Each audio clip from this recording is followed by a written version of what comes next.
Good morning. My name is Crystal Fletcher. I'm a lieutenant with the Charlotte-Mecklenburg Police Department in the Public Affairs Division.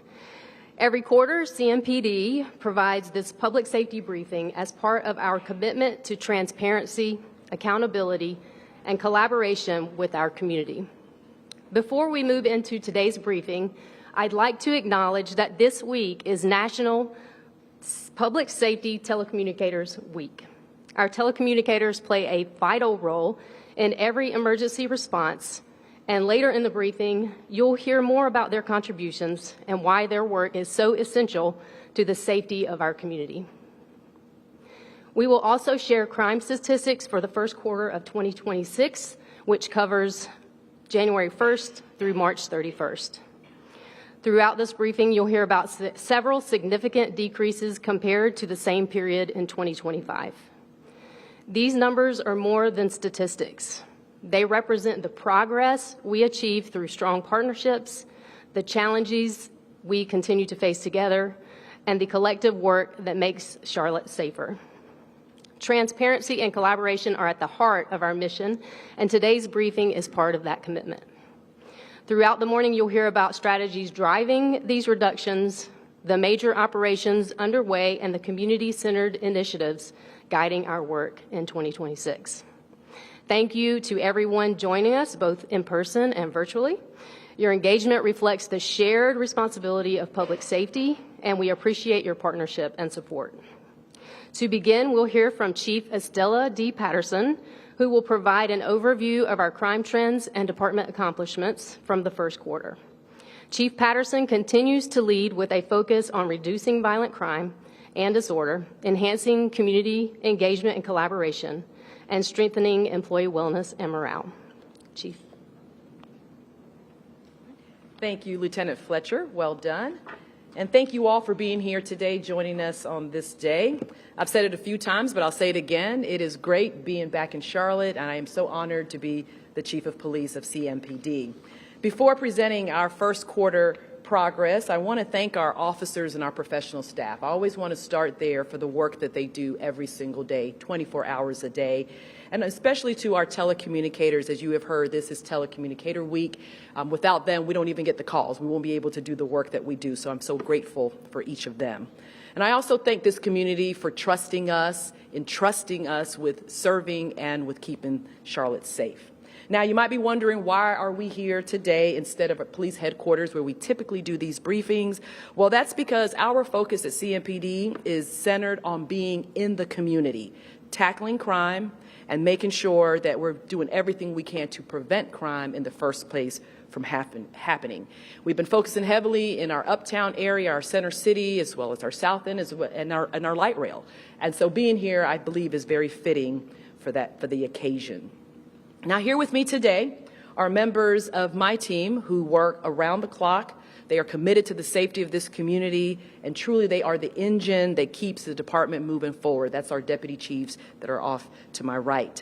Also, too, we have members of our community, partners, who are equally committed to making Charlotte the premier city that it is. And I publicly want to thank them and extend my appreciation to all of our guests who are here with us today for their tireless efforts. These are our partners. And with us today is Michael Smith, CEO and President of Center City Partners, also David Longo, who is on the board of our Metropolitan Transit Authority. We have Brent Cagle, who's our CEO with the Charlotte Area Transit System, CATS. We have, and I'm going to get back to here, but I also want to acknowledge Ricky Robbins, who is our Chief Deputy of Mecklenburg County Sheriff's Office, Kevin Stone, who's a law enforcement chief at the Mecklenburg County ABC Board, and also Brian House, my good friend, who is the Director of North Carolina Alcohol Law Enforcement Division, came all the way from Raleigh to assist us, so thank you for this. Also, too, we have also Major Johnson and Sergeant Morales, which you will hear from in a little bit. I have repeatedly emphasized that strong partnerships are essential to the safety and vitality of our city and the collaboration that we share with each of our community leaders and agency representatives is a critical part of the progress that we'll be discussing today. As we review the first quarter of 2026, I'm encouraged by the steady reductions in several key crime areas. In the first quarter of 2026, crime was down overall by 23%. This reflects meaningful progress across our community. Violent crime was also down by 18%, and property crime down by 23%.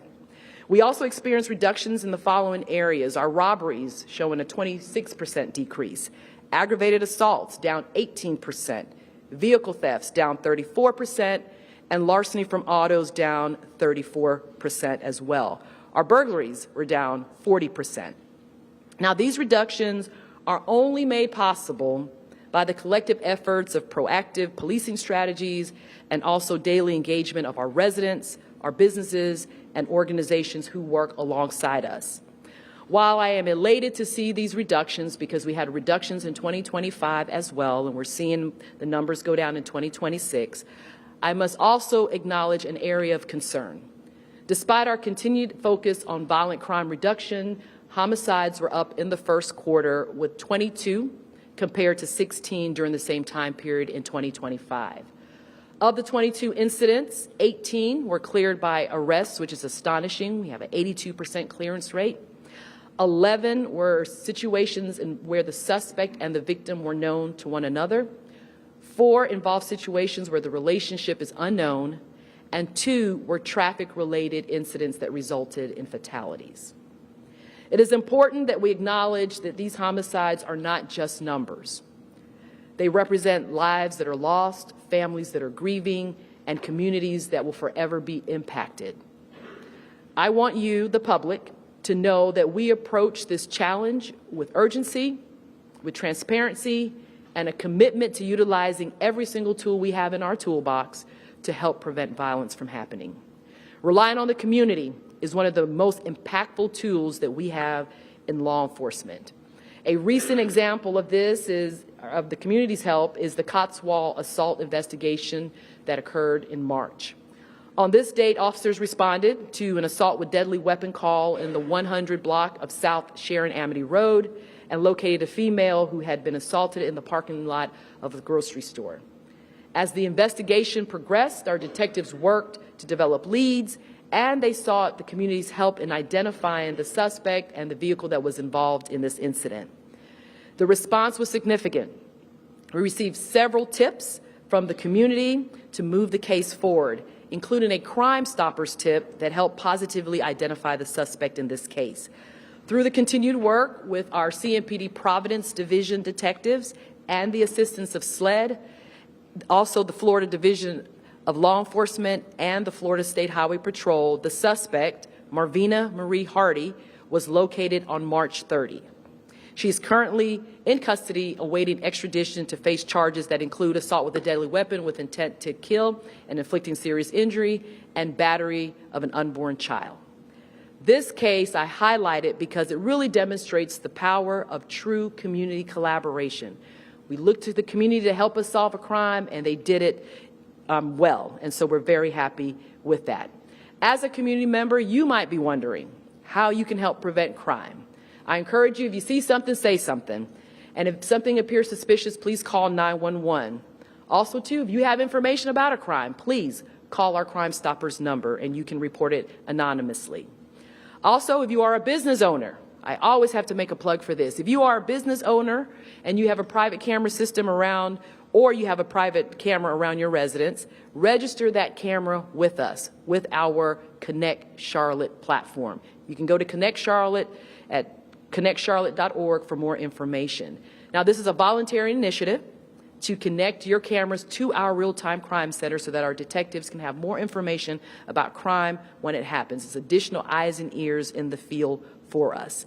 When residents come forward and law enforcement agencies work together, we can solve cases more efficiently, and we can continue to build safety and trust across our city. Now, building on that partnership, strategic operations and other police and law enforcement agencies, they can work together. They become key drivers to the progress that we are seeing. Following the success of last year's Operation Safe Season, which I have spoken about, we launched Queen City Safe. That's an initiative that focuses on areas experiencing crime in our community. We have held monthly Queen City Safe operations across the city, targeting known areas of crime activity and chronic quality of life concerns. We are educating where we can, but we are also taking proactive enforcement measures of statutes and ordinances that are being violated. We are taking enforcement action. With our partners, many of whom are up here with me, but also too with our federal partners and our highway patrol, we have had 3 Queen City Safe initiatives already this year. And from January to March, our deployments have netted 425 traffic stops, 139 citations, 70 arrests, 33 firearms seized from the streets of Charlotte, and approximately 3,317 grams of suspected illegal narcotics. As we move further into 2026, our commitment will remain unchanged. We will continue conducting these operations throughout our jurisdiction. Consistent with that commitment, we continue to strengthen our partnerships with partners such as CATS as we work together to improve safety on our transit systems.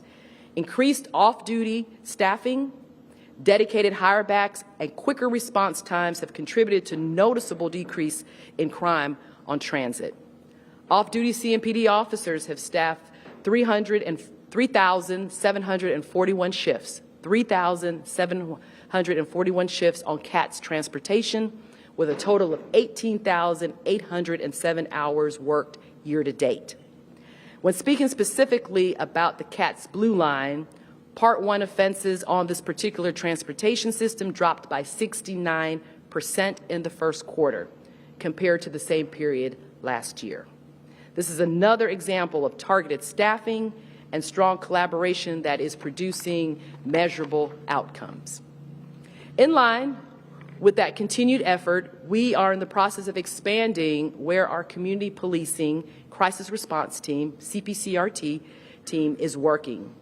This expansion includes adding CPCRT clinicians to our Central Division walking patrols to help those experience mental health crises, substance abuse, and abuse challenges, as well as behavioral health concerns.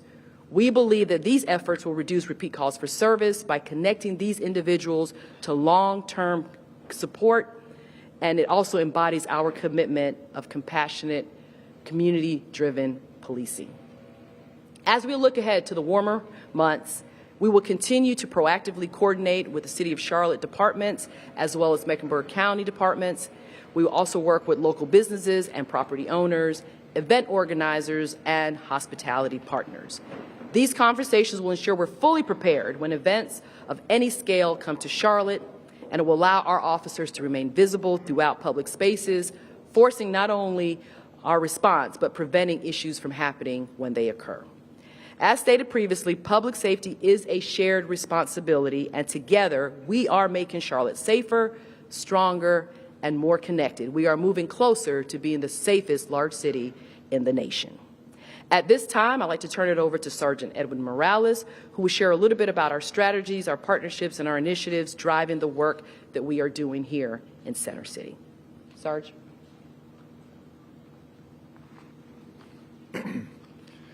Good morning, and thank you, Chief. My name is Edwin Morales. I serve as a sergeant here in the Central Division over the Entertainment District Unit, otherwise known as EDU. Before discussing initiatives behind numbers you'll hear today, I want to recognize all our officers across all divisions. These men and women are out every day, walking beats, responding to calls, and building meaningful relationships with residents. Their commitment to visibility, engagement, and prevention continues to drive the reductions we're seeing. Crime is down, our strategies are working, and our partnerships across the city have never been stronger. We are seeing meaningful reductions in crime in Central Division, with overall violent crime down 20%, homicides down 50%, and property crime down 29% compared to the same period in 2025. These improvements directly reflect our strategic decision last year to realign resources, refine deployment, and strengthen proactive policing models in high-demand areas. As we prepare for the summer entertainment season, our focus remains clear. visibility, collaboration, and prevention. One particular unit producing strong results in this entertainment district, in this area, is the Entertainment District Unit, launched October 4th, 2025. This specialized unit enhances safety in Uptown and South End nightlife corridors through high visibility, early intervention, and strong collaboration with our nightlife operators. In the first quarter of 2026 alone, the EDU has conducted 874 traffic stops, made 157 arrests, seized 93 firearms, and recovered approximately 2,896 grams of suspected illegal narcotics. These results show how preventative, partnership-driven strategies improve safety in our busiest entertainment areas. Proactive policing strategies can have immeasurable impacts, especially when repeat offenders are involved.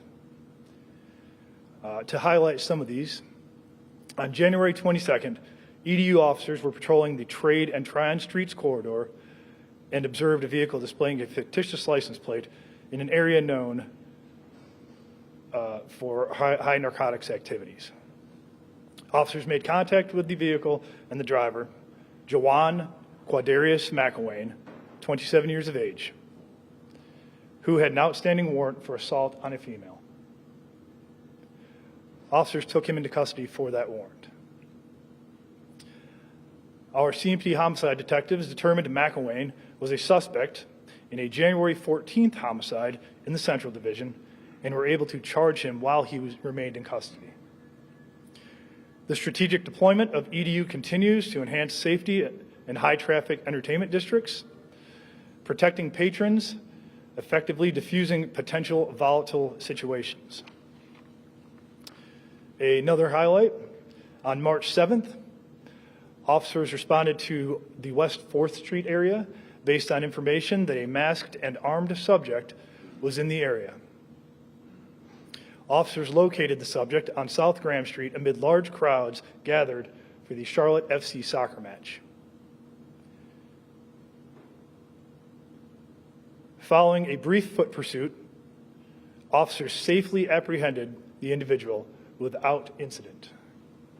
The subject was found to be in possession of a stolen firearm as well as multiple suspected illegal narcotics. Andre Lee Coleman, 22 years of age, faces 7 charges total.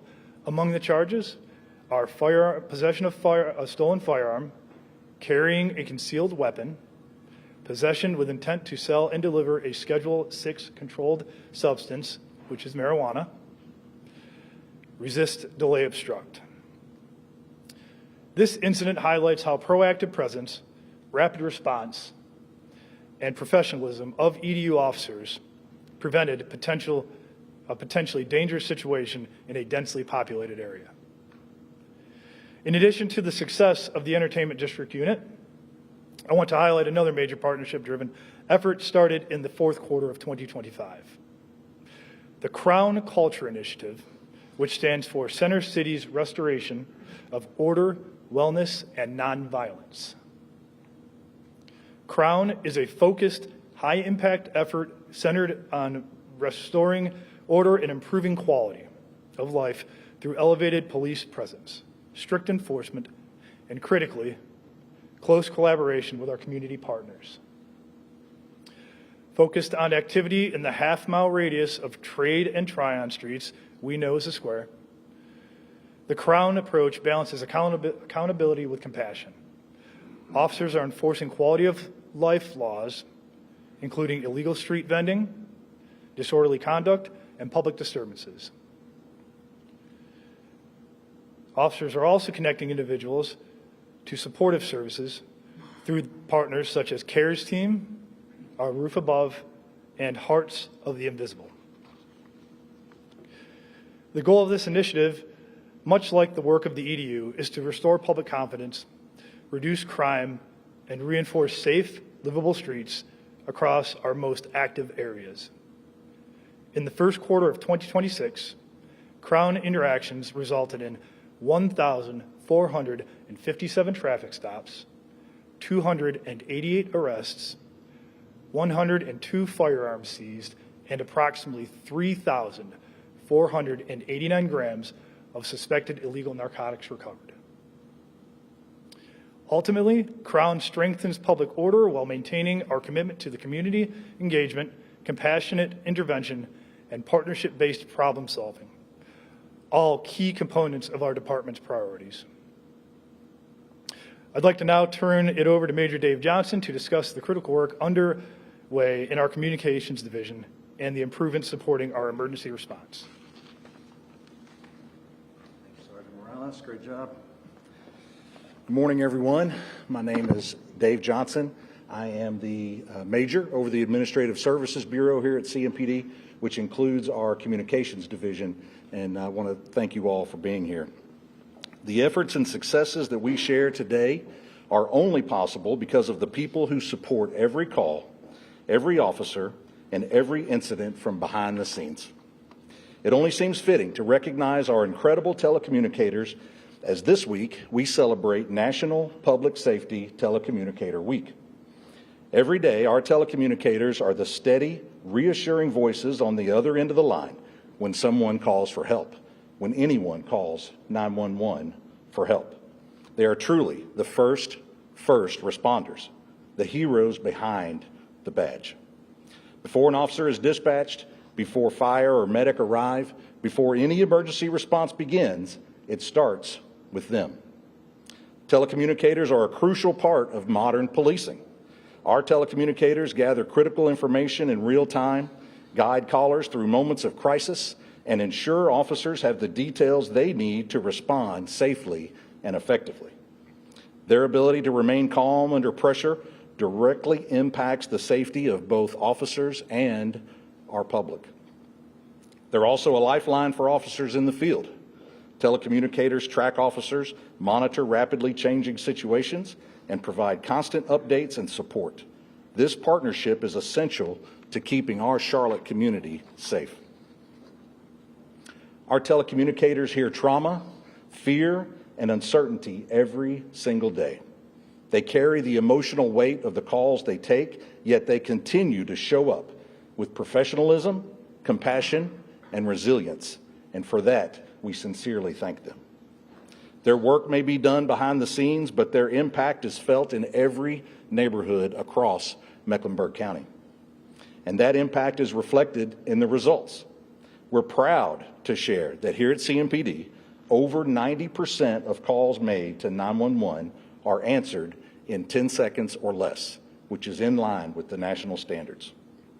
In fact, the average time to answer in the first quarter of this year, we're proud to report, stands at 4.05 seconds, which is down significantly from the 2025 average of 16.8 seconds. These improvements show just how hard our telecommunicators are working. But with Charlotte's rapid growth, the pressure on our 911 system shows no signs of letting up. In 2025, there were close to 1 million total calls to 911. To keep pace, we must make sure our facilities and technology can support the sometimes overwhelming call volume that we receive. You may know that the City of Charlotte recently generously approved a multi-million-dollar expansion and renovation of CMPD's 911 call center at our headquarters building. This project will modernize and expand the current operations hub with major upgrades to critical systems and updated operator consoles. These improvements are designed to increase telecommunicator capacity and provide an improved working environment for our employees. This expansion reflects the city's commitment to strengthening the public safety infrastructure and ensuring our telecommunicators have the tools, the space, and the technology they need to support our incredibly high call volume. The work of our communications team is essential, and investing in them is investing in the safety of our entire community. In addition to these significant investments to improve working conditions, CMPD has also made investments in career progression and overall job satisfaction of our telecommunications professionals. These efforts ensure that we are strengthening both our emergency response system and the people who support it. We introduced a new telecommunicator trainee role. creating a clearer and more supportive career path for new hires entering the profession. To recognize experience and encourage advancement, we instituted a 5% pay increase that's awarded when moving from trainee to telecommunicator 1, and this usually takes place within the first year of employment. After 2 years at that level, telecommunicator 1 employees receive a 10% pay increase when they're promoted to telecommunicator 2. And then telecommunicator 2s can receive an additional 5% incentive if they choose to become trainers, strengthening and rewarding our in-house training and support system. Additionally, in November 2025, we transitioned telecommunicators from 5 8-hour shifts to 4 10-hour shifts. This schedule change was designed to improve work-life balance and give our employees more valuable time to recover between shifts. These changes reflect CMPD's commitment to supporting the critical work that our telecommunicators do every day. As we continue investing in the people that keep our department CMPD strong, recruiting and retaining high-quality candidates remains a top priority for our agency. We continue targeted recruitment efforts to fill sworn vacancies and to support staffing needs in the Communications Division. We're working to remove barriers, answer applicant questions early, and provide clear pathways for new candidates interested in public safety careers. CMPD has strengthened hiring incentives to attract police officers, with a $7,500 hiring bonus for new police officers that was established in 2022, and a newly implemented $5,000 internal referral bonus launched just this February makes every CMPD employee a recruiter. The message I want to leave you with is this: for anyone that has a heart for service and is interested in a career in criminal justice, and maybe you don't meet the age requirement to be a police officer, or maybe you're not quite sure about or ready to become a police officer, becoming a telecommunicator is a fantastic way to get started on an incredibly rewarding career and serve your community at the same time. For both sworn and professional staff, we encourage any and all that are interested to visit joincmpd.com. That's joincmpd.com, where they can explore open positions, learn about the hiring process, and understand the many career paths available within CMPD. That concludes my comments. I'd now like to invite Lieutenant Fletcher back to the podium to wrap up the press conference. Lieutenant Fletcher, thank you. Thank you, Major Johnson. So now we will open it up to questions. We'll be taking a few questions for our speakers here today. I ask that you please raise your hand and let me call on you so that we can have some order. Who would be next? Yes, ma'am. Yes. Jesse, WCMC. I know youth crime and repeat offenders have always been kind of like an issue here. Can we talk about where we stand with youth crime and what's being done to, I guess, Yes, so that is something that we're very serious about. So our JADE unit, I think you've heard of that, our Juvenile Accountability Unit. It's composed of officers who go out and talk to our youth, but particularly those who might be kind of on a path of crime. If they commit crimes, they go along, they talk to that individual. They also do follow-ups, help them to make sure they get to court, and just stay with that individual, because we recognize that when our youth commit crimes, that oftentimes they continue down the path of crime. So we want to prevent that cycle as much as possible. So our JADE unit has been established for that. But just even beyond that, we want to make sure that our youth are not idle. We know with the summer months coming up, they're going to be out of school. That's the prime time when they start to get in trouble. So we have a lot of programming that we are doing within the police department, also with our Department of Youth Opportunities with the city, and then also to external partners. For instance, we have a camp that we're partnering with Johnson C. Smith, where we're going to be sending some of our youth. Our officers are very specific, our SROs, about identifying who these potential youth are that might get into trouble, and just trying to work repeatedly to touch them, to work with them, to make sure that they are not committing crimes. We know that's an area of high concern, and we're committed to doing what we can from our side to help prevent crime in that area. WBTV, two-pronged questions on the homicide statistics. First question, are you able to talk a little bit more about the demographics of the suspects and victims that we're seeing, and then some of the causes as well? I know you mentioned the victims and suspects are often known to each other. Is this indicating fights gone wrong, domestic situations? What are we seeing this year so far? Yeah, of course. And so I don't have the demographics with you. We can get that information to you. What we are seeing, particularly with the cases that we know the relationship between the suspect and the victim, are domestic violence incidents, intimate partner relationships. One of our homicides involved family members, a father and a son type situation. We're not seeing necessarily that we know of where there's like gang activity and that kind of thing, where there's repeated retaliation and that kind of thing. It appears that most of our homicides, the victim and the suspect, were known to one another. We'll take our last question here with Tina.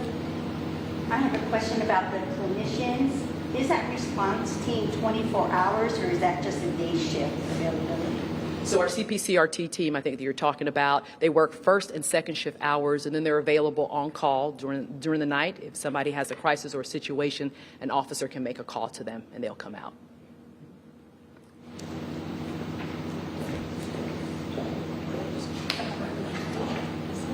Okay, at this time, do we have any questions for our partners who have joined us here today? Yes, Jeff. Hi, Jeff with Charlotte Observer. I had a question about CMPD and CATS. With CMPD officer being on patrol off duty, is that targeted to certain stations or line rides that they're on, or can you tell me more about how that works? Yeah. So again, it's many hours. It's averaging over 1,400 hours a week of off-duty. They are primarily looking at two things. One, the blue line, clearly as our security works with them to understand hotspots, we focus on those.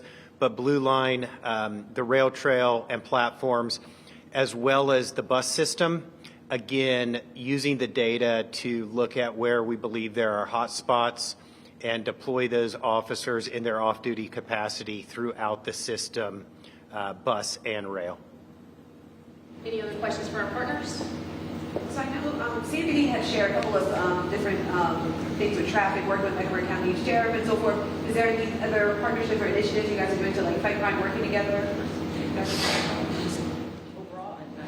Chief Deputy wants to come up. So I am very committed to working with our partners. I will talk about mainly our federal partners. We know that a lot of times cases, sometimes, I shouldn't say a lot of times, I should say sometimes cases are dismissed on the state level, or there's charges that can be levied on a federal level, which has a higher penalty. So we work with our federal partners to look at those kinds of cases, particularly cases that have a drug nexus or have a gun nexus. We know that we're limited sometimes in our capacity just on the state level. So when we can have cases that can go federally, we do that. And we have officers on all our federal task force across our department, and so we utilize them to the best of our ability in that area. Last question for our partners. In regards to the entertainment and sports, and I'm Tina Fazan from TQ Group, is there any delays in payments? I know in the past there was reports where, like with the Panthers, the payment for the officers wasn't getting there as soon, or with the staffing. Are there any concerns with those things? Yeah, so that is the question I do not have an answer for. We'll certainly look into that. Nothing has been reported to me, but we'll look into that. And thank you for asking. All right. Thank you all so much for being here with us today. Lieutenant. Yes, thank you, Chief. Thank you to all of our speakers and to all of our partners who joined us here today. We really appreciate it. All the information that we shared will be sent out in a press release and on our social media channels. If you need the spellings of the speakers' names, they are on the TVs beside us here. And I know some of you may have not gotten your questions answered. Our public affairs team will stand by and answer those questions for you if we can. Thank you.